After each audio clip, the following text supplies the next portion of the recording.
I think what's happening in Malaysia is actually very exciting.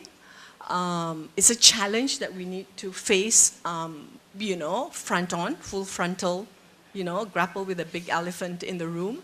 And I think it's great that we have this vibrant space now in Malaysia, in particular with the rise of the internet media, the social media. I don't think we would have this vibrant public debate without the internet, yeah, without information technology, without social media. So I think it's really, you know, an exciting opportunity for us to engage, to shape the future of this country, to shape the debate and to shape the discourse by coming, coming out with new ideas, and this very public contestation is very, for me, it's extremely important that this contestation take place openly in the public space. You know, as you can see, you know, like the examples that Meredith presented, you know, all these racist, Islamist NGOs in Indonesia, you know, it's not that they did not exist. You know, you had a strong government that just suppressed them. And the minute that strong government gets overthrown, the authoritarian government gets overthrown, they emerge. You see this in Yugoslavia as well, you know. So it's not that, you know, they exist within society. So I think for me it's better that these contestations take place publicly, you know, to shape the future of the country and which direction the country wants to go. And certainly I think in Malaysia it's so obvious. You know, we have an incredibly vibrant groups, the human rights groups, women's rights groups, environmental groups, you know, groups like Linus, you know, I guess that would be part of the environment movement, you know, building of, you know, waste nuclear plants, waste disposal plants, and the effect on the environment and health.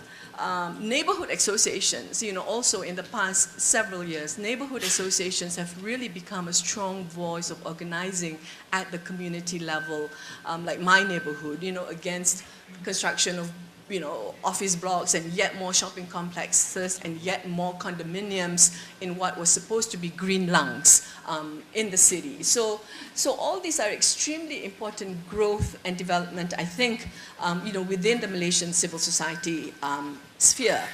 And what we're seeing as well in particular, and these are the liberalizing NGOs, the one that I feel contribute to the democratization, to the empowerment, and to public participation, you know, in building the democracy.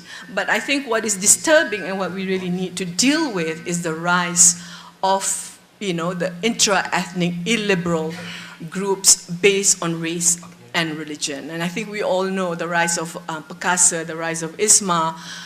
And this is not something new, yeah? It's been going on for the past 10 years. It's just that their voice have become, you know, extremely belligerent and loud. And we can discuss like why has this been so?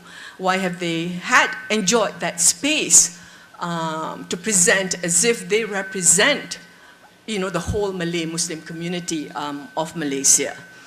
And I think, you know, and what does this mean in terms of the democratization, liberalization process that we are going through, that those of us in the, you know, in the progressive civil society movement, the challenge that that poses in us trying to move the country towards increased democratization. You know, in particular because these voices seem to have, the illiberal voices seem to have the support of the government, of the ruling party, and to have the support of some key mainstream media. Yeah, and I want, at this stage, I really want to bring to your attention, I don't know whether any of you are familiar with the work of Ashutosh Vashni. I think his work is extremely important for Malaysia, and in fact, the second book, I don't know whether it has come out, it included a study on Malaysia, on the Kampung Medan conflict. But I just want to draw your attention to his analysis of ethnic conflict and civil life. He's a political scientist teaching at Michigan University, and he really, I felt he really offered a very compelling thesis that the greater the patterns of inter-communal civic engagement in a city, the lower the likelihood of violent conflict and riots. And he spent 10 years of intensive research where he examined 3 pairs of Indian cities, one that is riot-prone and one that is not.